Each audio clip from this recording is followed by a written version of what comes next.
Okay, hi brothers and sisters, here for a short little video for 8th Day Dawning.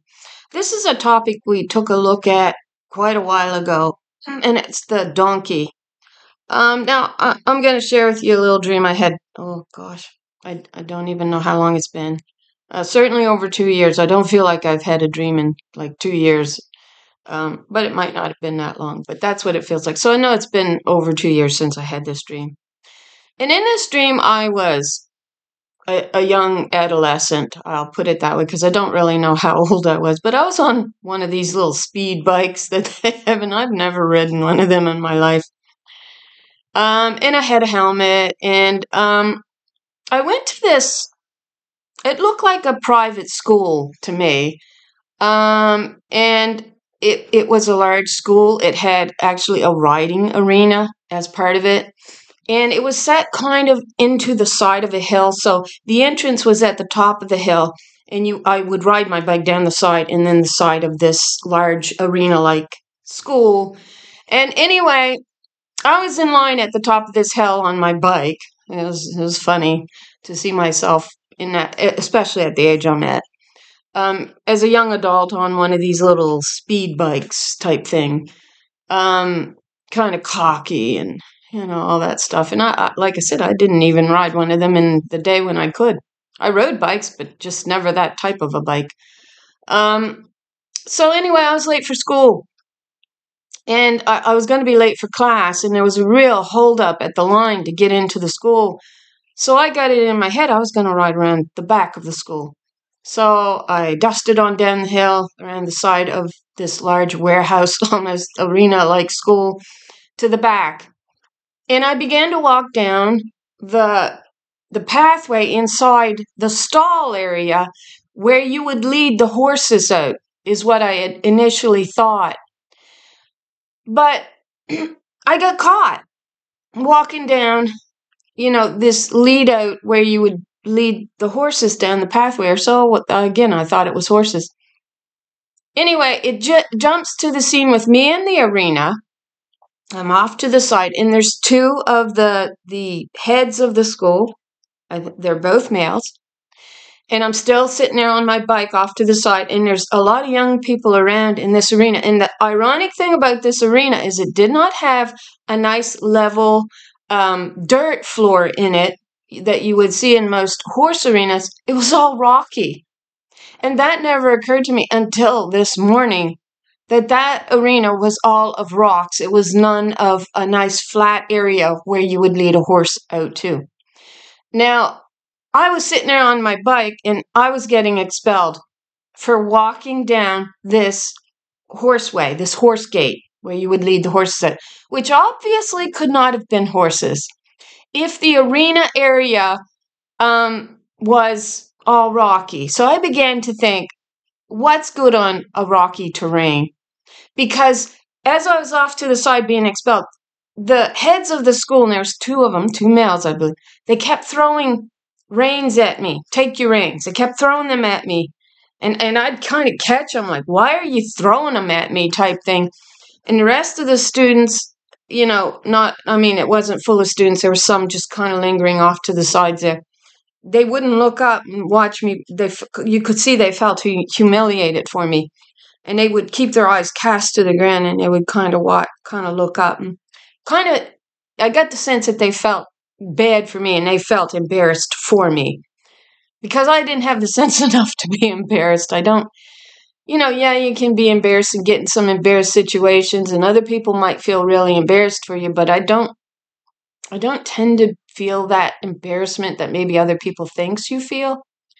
I don't know what it is. I don't get embarrassed in situations maybe where I should be embarrassed about them, maybe even like this. So I often have to check myself in my feelings and the way that I feel about certain things. And it's like, well, maybe you should be embarrassed and really examine that, because I don't get the embarrassment that some people thinks I do. So I wasn't feeling embarrassed over being expelled. I really wasn't. I was confused, was what I was. And I was like, so you're expelling me because I walked down the horse gate. And my thought was, so the horses, or in this case, I think It was donkeys. We were actually being trained to ride. I said, so you're expelling me because I walked down this donkey gate, is what I'm going to say now, out through this, and you're telling me those donkeys are more important than me, is what you're saying. Because I was just trying to get to class. I was trying not to be late. And they were saying, no, that's not it. You could have been hurt. You could have been hurt. And I was like, well, yeah. There still ain't a reason to expel me, you know. But the funny thing is it kept throwing these reins in my face, right? And there was two. I think I had 2 sets of them. And so fine, I got mad. I was quite upset. And I had power. So we go back to, and they were saying, take your stuff and you leave. You leave.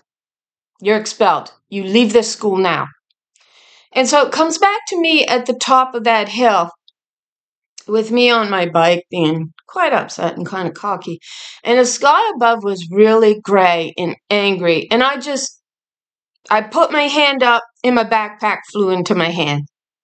I don't really know what that means.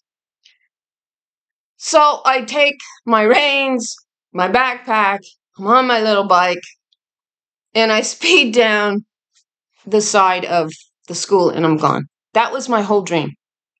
And that one stayed with me for some reason. I have no idea. I could not fathom what that would mean. And it's took me years to figure out that the topic that we're going to discuss is the jackass, the donkey, once again. And we discussed this some time ago.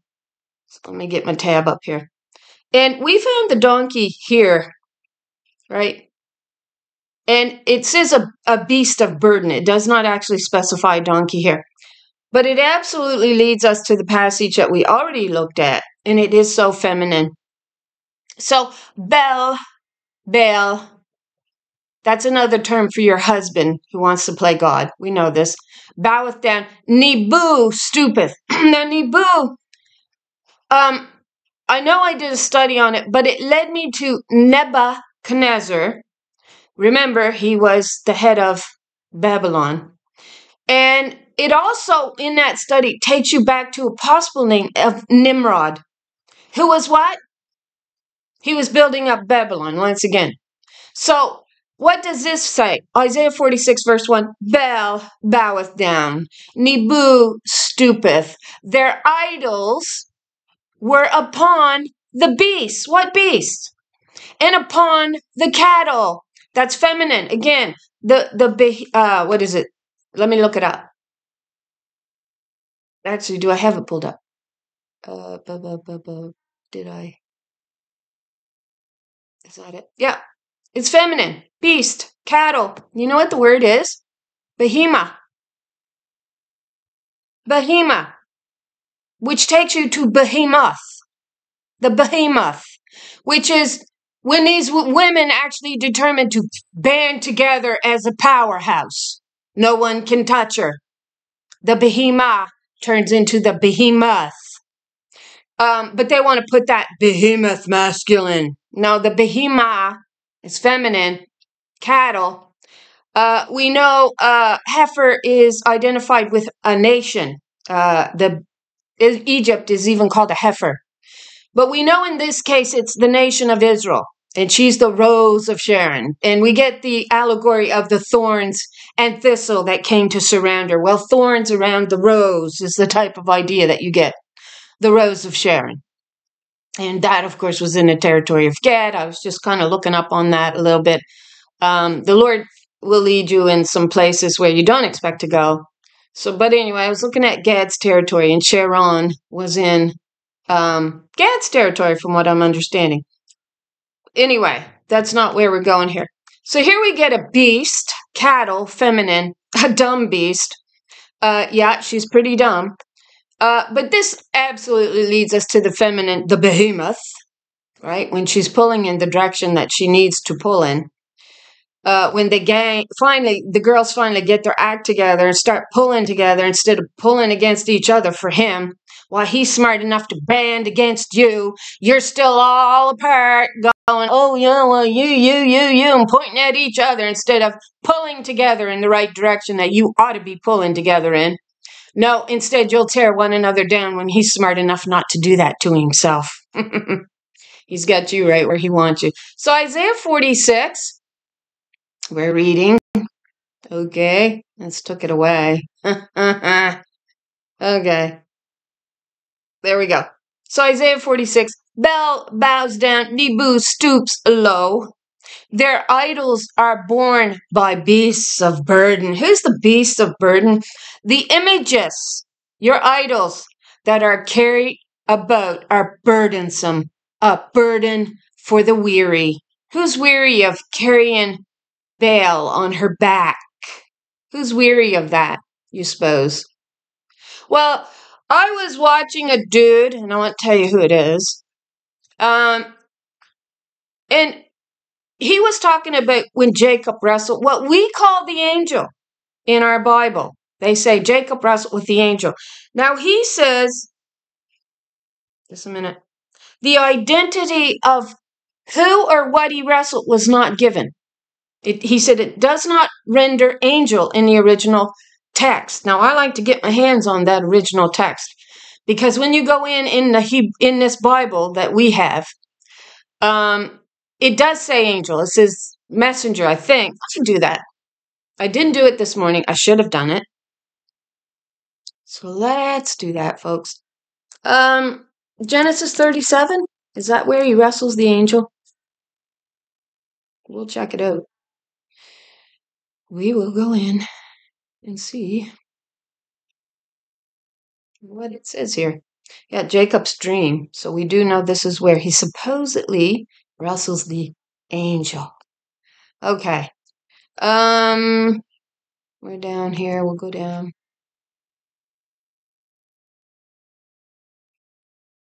No. Okay, so that's not Jacob. That's actually Joseph. Yeah. Sorry. Oh, what's this? Go down here. So this is the chapter Jacob mourns Joseph. Okay. Sorry. Let's do this. Where Jacob wrestles. Okay. So, yeah, it says Genesis 37. Okay, sorry. So I must have missed it.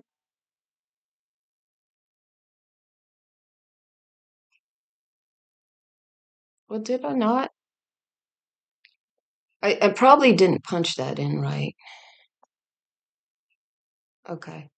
Let's just get rid of this altogether. Sorry, folks. I apologize for this.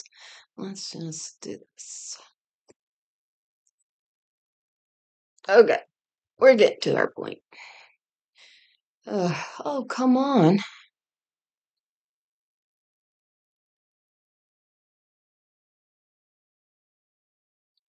Okay. Now we'll get there. It's 32. So it is Genesis 32 is where we're heading.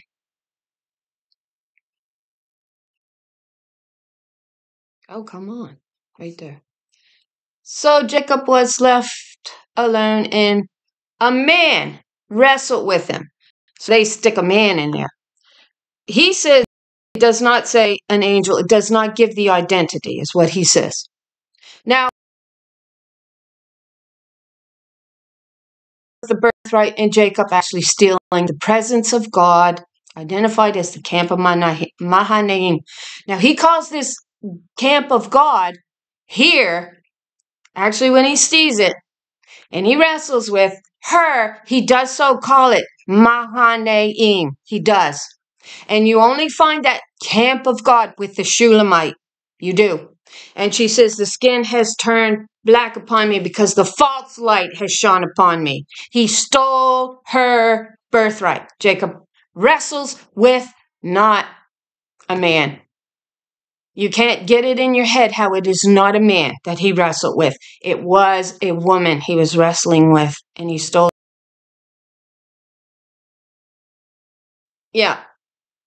So he says the name of Jacob actually God. His name actually translates to. It translates to the man who saw God. And the place becomes known as Peniel. He calls that place Peniel, which was what? Face of God. Did I write it down? I apologize. I'm being slack here. Yeah, so I didn't write the meaning of Peniel, but I think it means face of God. Place where Jacob saw God or something like that. I forget what it is. We can look it up. Let's do that. I'm fumbling this so bad. Let's take the time. Oh, yes, throw that up. Okay. It's so touchy. Every time I touch something, something else comes up. No. Let's do Strong's Hebrew. Peniel. I did put that in there. Yeah, it means face of God. Panem. Now I may not have it. Okay, face of God. So it means, he says, Jacob's name means he saw the face of God. He wrestled with God. We know the present earth is Mahanaim that you find with the Shulamite. And they are so identified as she-goats. They were very powerful. He took her power away from her. You understand that? He debases her under him. He literally cuts her power more than in half. That's what he does. He absolutely did. He took that power from her when he removed her birthright from her. That all went along with it. So we see Jacob wrestling her. Now it becomes a burden upon the weary beast, identified as female. In Isaiah 46, the burden that she is carrying is Baal. Bel. B-E-L. It is the same as Baal. 1168. Backtrack to 1167. It'll say husband Baal. That's the image you're bowed down to, and that is the burden that you're carrying. He also states in a big fat lie,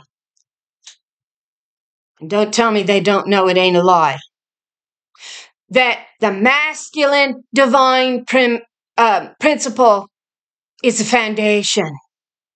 Bull crap. The bull crappers will bull crap. She is the foundation stone rejected from the very beginning. Jacob wrestles with her and he steals her name, Israel. He steals her birthright. That's exactly what he did. Then we find this camp with the Shulamite who's become black by the false light that has shone down upon her. That light come from Baal, your husband, telling you that he's your Lord and God. And then they become a burden upon the weary beast to have to deliver. They become her burden. Watch. Baal boweth down, Nebu stoopeth, their idols of man. Where upon the beasts and upon the cattle, your carriages were heavy loaden. They are a burden to the weary beasts. So they stoop, they bow down together. They could not deliver the burden, but themselves are gone into captivity. So once they shifted the load off of her onto him, such as in that verse that you're sick of me saying, I'm sure, Jeremiah 31, why now do I see every man standing around with his hands on his hips as if he can give life, as if he can deliver children? What does it say? They stooped down, they bowed down together. They could not deliver the burden.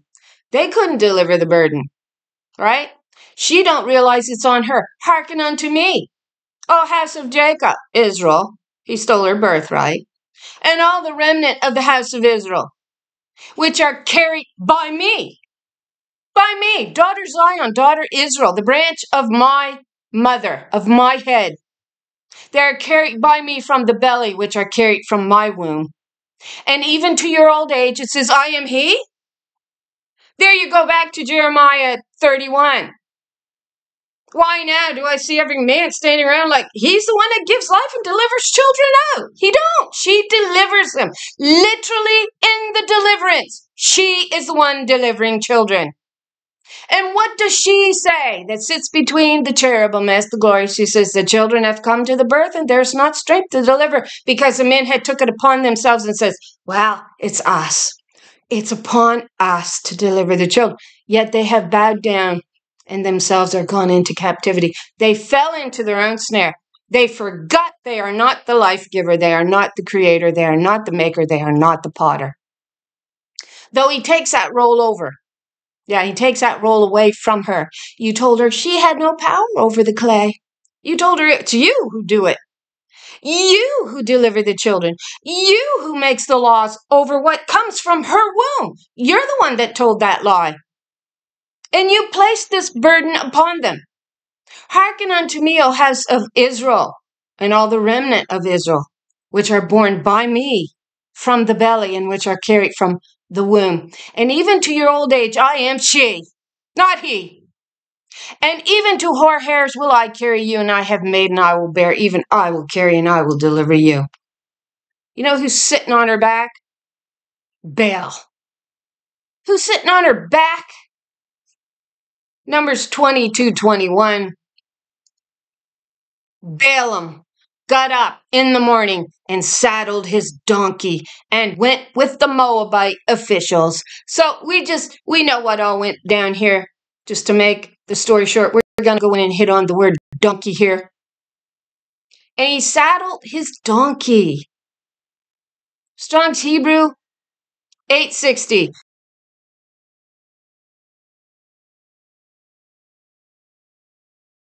Back of man as God, trying to deliver the children. She keeps carrying that burden. She keeps delivering it.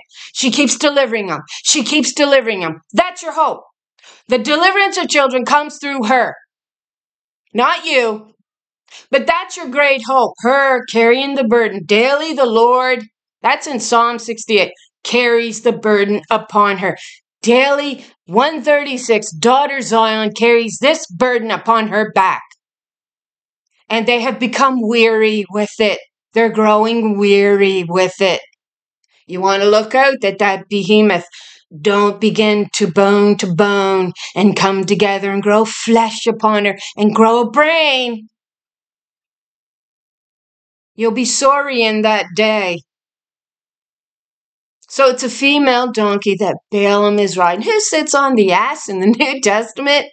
Jesus, your bridegroom, husband. Oh, what's another name for that? Baal. You have carried this burden upon your back, and he's the one pretending to deliver it and give life to it. He gives life to nothing.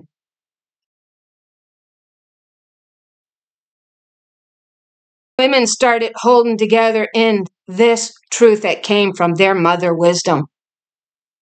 And start delivering the truth to your children.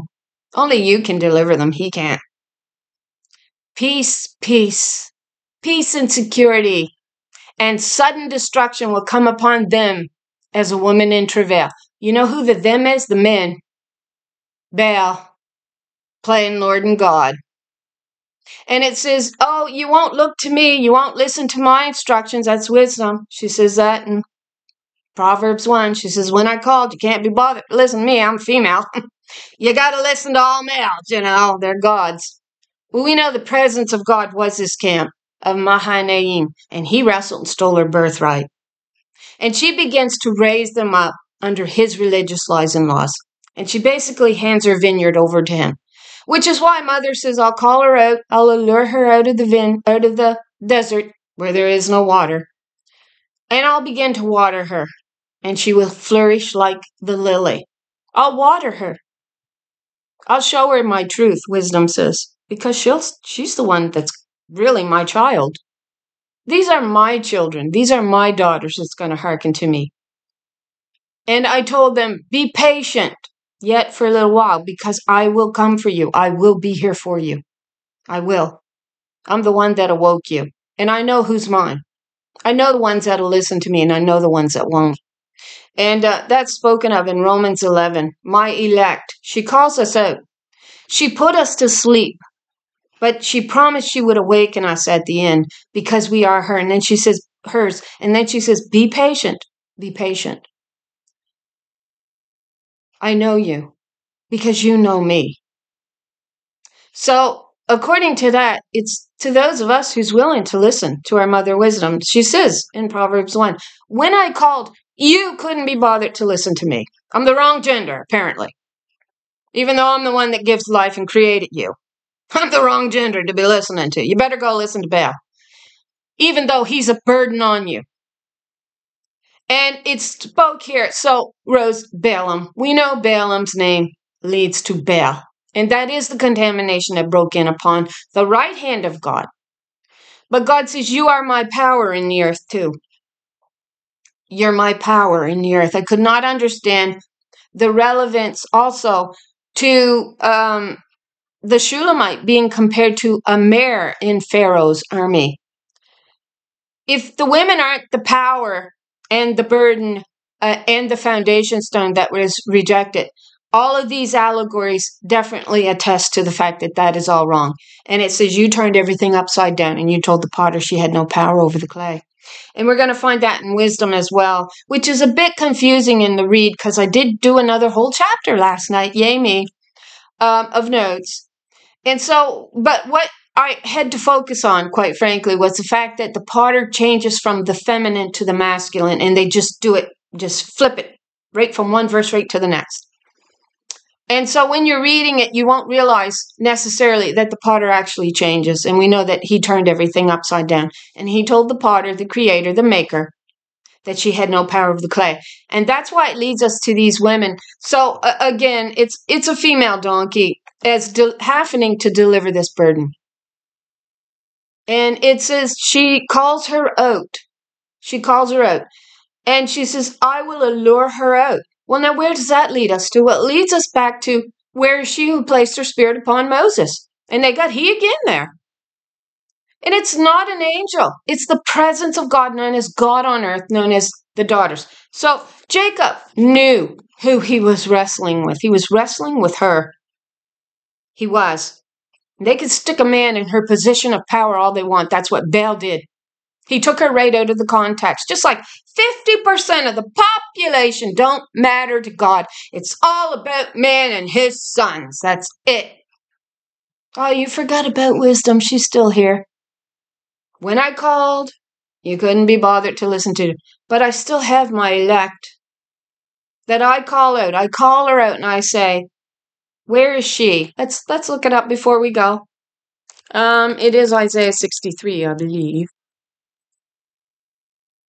And again, they'll stick a man here. In your deep studies, it becomes evidence that the men who are in control of writing the text took liberty with the text and stuck the he pronoun everywhere where it did not belong to write you right out of mattering to God. Well, that ain't the God I believe in. And you can say you're wrong, you're wrong. You know, call to your idol. He'll come get you, I'm sure. And God says that same thing. God said, call out to your idol in your day of stress and calamity. Call out to your God, to your idol. Call to your idol and get him to save you. Because you wouldn't listen to me when I called. You wouldn't hearken to my voice. I'm the wrong gender, even though I'm the one that gives life. Yeah, I'm totally wrong gender. I told you to make no idols. And you made an idol of a male and a female, yes, but the males are smart enough to tear the female one down, get you down at his feet. Come on, girls. Start supporting one another in this truth. If your children truly mattered to you and you truly thought compassion should reign, in the end, the result of this truth is love and compassion. What you mistook as peace and love is truly what God calls hate. If you don't have a heart that can't see the hatred of men towards their sisters, and you can see it, and they call it love, it's not, it's just dirty old sex. That's not true love. But she's been forced to carry the burden upon her. And daily we are told this Lord, 136 daughters on, carries this burden upon her to deliver it out through the admixture of doctrine, part the Red Sea. She was the presence of God on earth that did so part the sea. So there is, I've had two dreams where I've actually had a type of power upon me. And in one of them, I had no idea I had it. This one, I seemed quite aware I had the ability to pull even a backpack from apparently my room. And the sky was symbolizing, I think, my power as being very angry at that time. I know it sounds movie-like. The other one, I don't know if I should tell you about it. I had a twin in this dream. I was really pretty in this dream. So I think, when you go into our genetic code, you can take us to the highest form that we can be and the most beautiful that we can be, right down to the ugliest, that we can be in our genetic code, right? So if you want it to whether tweak us, I guess, what's the word I'm looking for? To the best that we could be, this is how I kind of saw myself in this dream. And I also saw the same color of hair as the Aiels have in the Wheel of Time. Now I'm talking real foolishness, but I did. I actually had the exact same color of hair. So I don't know if the Lord's trying to tell me something there. And again, this dream is over 2 years old. I'm sure I've got it written down somewhere. And I was young. I was not very old in this dream. I might have been, I'll say 13, 14. I must have been in a colder place once again, because the coat I had on was one of those wool coats. It was in a beautiful rust color with a heavy hood on it. And it had them wooden buttons, right, that crosses over. It was a beautiful coat. And but I was really, but I apologize because I know I'm not cute, but I was really cute in this dream. I was really cute. And there was a man sitting in another room. He was an adult male. He had curly brown hair. And I can't remember if it was a room full of children that he was amongst. The memory kind of has dimmed for me. I don't remember if he was actually alone in the room or if he was with a bunch of children. And he was kind of sitting in one of those beanie bag type things, kind of leaning back. And when he saw me in the doorway, he kind of sat up and took notice of me. And I kind of just nodded at him like a kid would do. And just kind of took note and kind of waited for him to say hi. And when he said hi, I kind of nodded. And then I had to go out into that room, because then I had to go back through this room. And my twin, which was a boy who looked pretty much like me, he looked quite Norwegian in his looks. He was a good-looking little fella, and I had the impression that he chose me to come to this school. Yes, we were in school again. And that I had to come to this house to be tested. And I was waiting for a paper test, is what I was waiting for. And so I come through that room and then into another room, which was a garden. It wasn't a pretty garden. It was a garden. And there was a middle-aged woman in there. And there was an old woman in there that I would think of it as a grandmother. And so I kind of come into this room, and they kind of said, you come over, kind of stand here. There was no chairs in this room.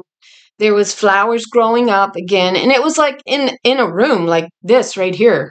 And the floor was dirt. And there was kind of flowers popping up all over the place. So it wasn't really an organized garden. So I got the sense that it was a cold place where I currently was, though I never saw the outdoors. So these women said, okay, so we need to test you. And I was waiting for a chair to sit down in. There was no chair to write a test or paper test. And they began to chant at me. And when they begin to chant at me, the ground begins to rumble and break open. And they go, okay. And they grab my shoulder right gently and they say, calm down. And I'm like, what are you telling me to calm down for? I didn't do that. And that's where the dream ended. So I've had these two dreams where there is a type of power placed upon me that I'm not aware that I'm holding it. And in this case, I had the power to break open the earth, I guess. In the other one, I had the ability to call my backpack to me anyway, whatever power you want to call that. So in two of these, I would say there's probably 10 dreams that over the last 10 years, maybe a few more than that. I'm in the process of writing those down right now, of writing them all down so I don't forget them. But it's not a lot of them that over time that really stood out as something that God wanted me to understand and was using allegory to do it in. And so I'm still breaking those dreams, kind of breaking them down for me to understand. And I began to understand why that arena floor was rock. A horse would not be stable on a rock arena. It had to be a donkey. The only other explanation of a creature that would be good on rock would be a goat.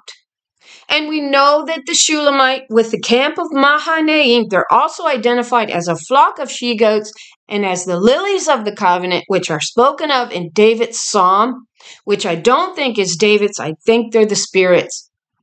And here we get God calling her forth.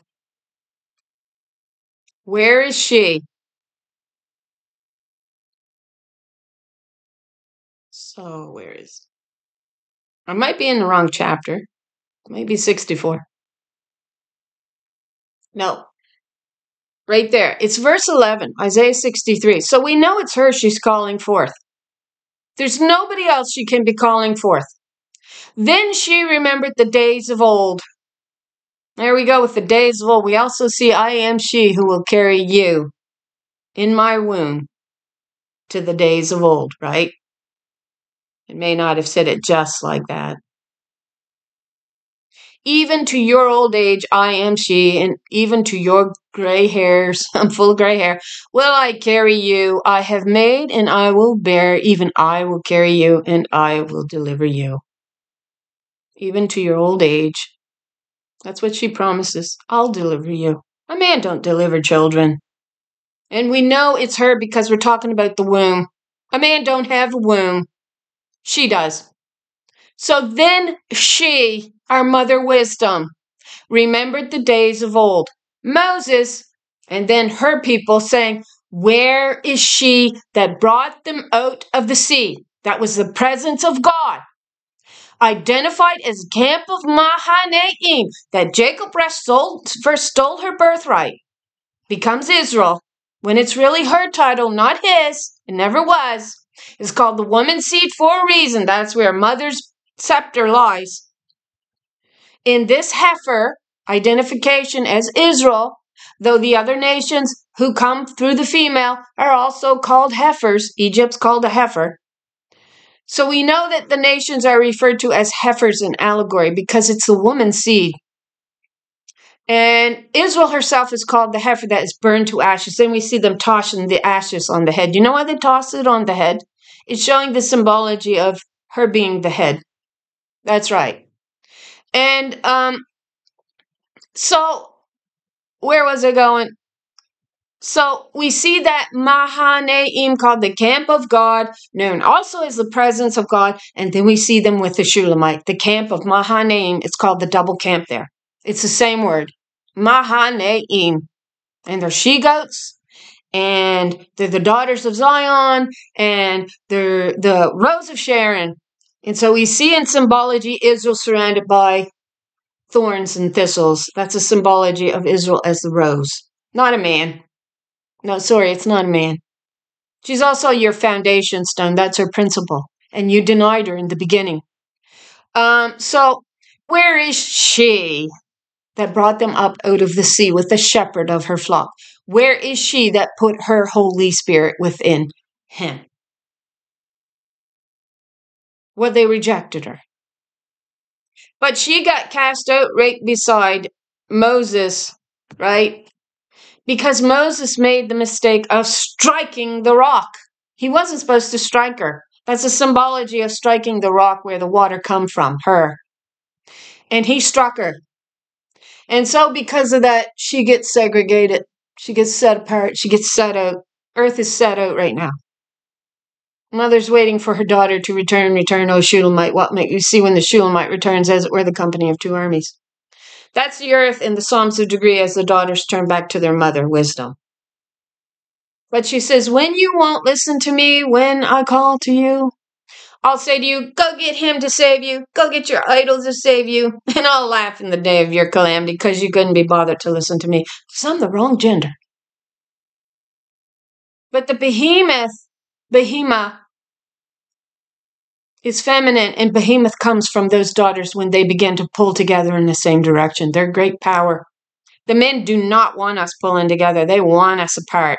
They really broke us apart. And that's what the accusations come to do against us.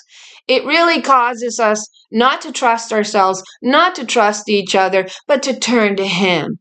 And He knows that. That's what that accusation did from the very beginning to womankind. We do not hold together. We do not trust each other. And yet we understand ourselves better than any man ever could. He can't tell me who I am because he don't know who I am. He wants me to be a harlot bowed down at his feet, listening to his lies. That's what he wants. He does not want me to stand up. He does not want the women coming together, because in the day that they do, when those bones of the behemoth begins to come back together and grow flesh and muscles and flesh upon them, they're the powerhouse that they're most afraid of. And don't think for 5 seconds we don't have power when we pull together. For the right reasons, which is for the salvation of mankind if he only but knew it. So there you go. We'll finish again. We'll read this. Where is she that put her Holy Spirit within him? Mahanaim. That's the presence of God on earth, known as God. And Jacob saw her face. He did.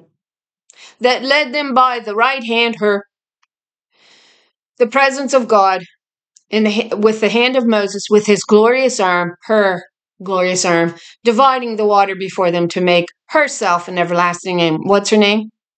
Israel. That's her name. She's going to take back her vineyard. She says, I'll allure her out of the vineyard. So she's calling her forth here. Where she would put her Holy Spirit within him. And then he rejected her for a harlot spirit. That's what Balaam comes into play about. And then the plague break in upon the daughters of Israel. Right? And they split the pleasant land, the women, into 2 covenants. One a harlot bowed to him, Baal. And the outcast. She became the outcast that they did not seek a covenant with. So mother puts her to sleep in this, and she says, but I'll awaken, I'll call you out of the desert again. Don't worry. You're mine. I know you. I haven't forgotten about you. But do be patient as you wait for my return. Do continue to pull hard on that burden. Do continue to deliver the burden until I call you forth. And so she calls her forth here, where she who placed her spirit upon Moses, a man, where I will allure her out of the desert and I will restore her vineyard back to her, she says. I promised her this. So that led them by the right hand to make herself an everlasting name. That led them through the deep as a mare. Yeah. In the wilderness, that they should not stumble. As a beast goeth down into the valley. So the valley is in the deep places of the earth. They're the least in value in many sense of the word. We find the great army that goes to and fro in the earth, defined as myrtle trees there. And it's actually her that's standing amongst the myrtle trees. That's a bitterness that you've been forced to drink in the law of man. This great army goes to and fro in the earth, and there they acquire all of the understanding that they need to acquire. They're also the witnesses. They're also the great army. So I couldn't understand why, in symbology, I was riding a bike, and here I was having reins tossed at me, and the floor of the arena would suggest that it was not horses that we were riding, but that they were indeed donkeys. So I was kind of being allegorized as having that tossed at me and having come down this, pathway that the animals, the beasts would be led down, as being shown as being a donkey myself. And so it was saying, we're the ones that carries the burden upon us. And the truth is, this is evidenced all through the scriptures in the little book that's sealed up. Forget about all of his lies. Go find the little book of truth that's sealed up in the word. They cut woman right out of it, and it was because they wanted to play God. And if you can't see that in this world, then it's simply because you choose to be ignorant. And Mother says, well, they're not mine. They're not mine. This select group, this elect group of my daughters that I told to wait patiently for me, that I would call them out and I would restore their vineyard back to me, but to give me time. So she led them through the deep. That's the Red Sea. That's the admixture of doctrine parted into the two covenants, as we've come to understand, that they should not stumble. And as a beast goeth down into the valley, the Spirit of the Lord caused her to rest. So didst thou lead thy people to make thyself a glorious name. So, there you go. There you go. I'll say nothing else on it. It was supposed to be short. So there's another quick little study. This will be posted to 8th Day Dawning. I know I already posted one on this before. It didn't get a lot of hits. And if I say it, it won't get a lot of hits. It won't, because they make it true. Let's say it's gonna get 1,000. Let's say it's gonna do that. Let's see what they do with that one. Because you never know with what you say, and yes, even what you think. When you get this high, you understand that there is a force reading your thoughts. And now they'll say, they can't read your oh, don't be fooled by that. Yes, they can. They can so read your thoughts. They can so. I've watched them do it. I've paid attention to what I think. And nobody else could know what I was thinking. And all of a sudden, it'll appear. So I know somebody, a force. I don't like to say a somebody, but a force. And it's God, I believe. God will move in whatever direction God needs to move in. But they can read your thoughts, and even over the power of darkness, God has all power. So God will allow what needs to be done in order to lead you in that pathway that God needs you to be in. So yeah, you're not always happy with all things. I think I should have, 1,000 count, 2,000 maybe. I'm not saying I'm 100,000 person or a 200,000 person. I just don't think the word that I have is meant for that many people. But it should be 1,000 or 2,000. I mean, my gosh, my subscription just has climbed so slow. I see other dorky videos have even more subscriptions than I do. And I know in part that that's because I haven't opened up my comment section. I've been asking the Lord about that. I accidentally left my comment section open. I guess it has to be on me. I was sure I said no comments like I normally say. And of course, later on, I found a couple of comments posted there. And I do appreciate the comments that was made. I do. I don't want to make light of them. They matter to me. They do. But I realized also that God told me in the beginning not to leave open that comment section, because then I would and I am one of those people who would begin to focus more on the comments than I would on the spirit that was leading me. And I knew that that was a personal weakness of mine. So forgive me for not opening up my comment section. That said, I know that if I did, I would probably add to my count. I know that. It's also a great danger for me to open those comment sections open, because then they'll be throwing questions at me. And though I know I have most of the answers secure in my quiver, it's distracting for me. I'm a very sensitive type of person, so I tend to think about things a lot, which is also a gift in a way, because God, that sensitivity allows you to look around you and see things that maybe the less sensitive people, who's less in tune with what truly is going on around you, what truly is at the heart of some beings, that they can't see quite as well as you can. And I don't mean that, I just mean that their gifts is in different areas, is what I mean. We're all gifted in different ways. So why sensitivity is a burden, it's also a gift. And so you can say that about a lot of characteristics, right? So I think it was that sensitivity that also made the truth. I just started to just really dig for the truth. Because of sensitivity, I kept picking up this hatred and nonchalant attitude of the males on the pulpit towards the feminine in the Bible, saying, well, God obviously didn't write about her because she's not that important. Well, no, man didn't write about her. God did. And that's in that little book sealed up. She was the presence of God on earth, denied as a foundation stone.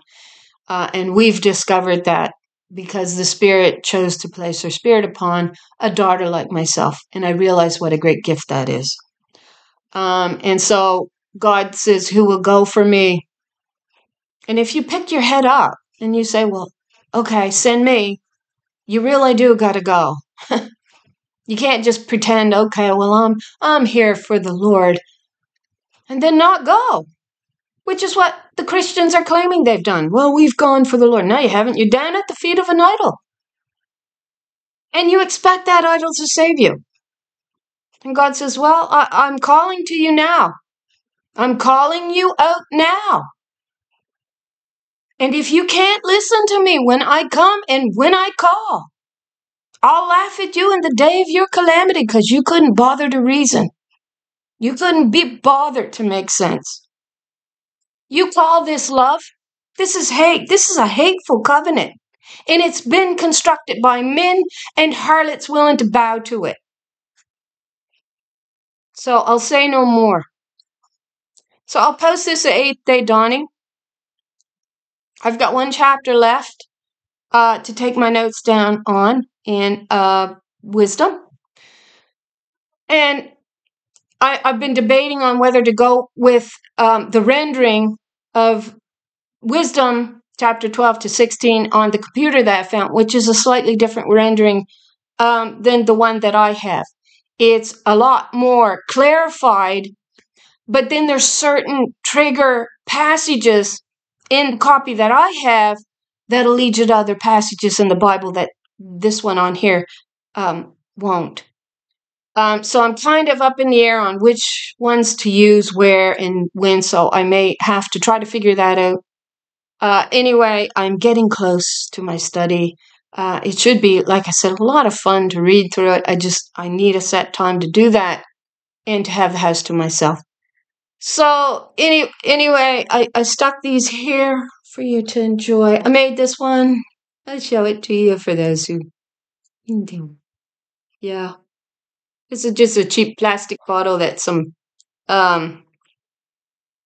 bath lotion, not bath lotion, but bubbles for bath come in. And then my sister bought this lovely thing for me. It holds essential oils. Yes, I do have a diffuser. I find it health-wise, I find if like for me, when we're burning our furnace, not that you want to hear this, we have a furnace in our home. It's very cold right now outside, freezing bitter. But I find it'll dry the air out. And so if I drop eucalyptus in particular, and it helps keeps like colds at bay. It really does. So I usually run my diffuser every day, and this little guy holds an ounce of oil. I think it's an ounce. No, maybe it ain't an ounce. I don't think it is an ounce. I think it's 10 mils, so that's not an ounce. An ounce is 30 mil, right? Half an ounce is 15 mil. Anyway, so I think that little guy holds, and the scent I have in him right now is cherry blossom. And I only run that on special occasions when I feel like being in a real good mood, even though I can't smell. It does something for me. So, but that was a lovely gift that I did not expect from my sister at all. And this tacky little thing, I just put olive oil in or whatnot in for different reasons. So anyway, that's the video. I've blathered on long enough. Thanks for watching. I do pray the Lord blesses you with an abundance of truth and that you all have a lovely and happy day. Not so cold, hopefully, for you. And thanks for watching.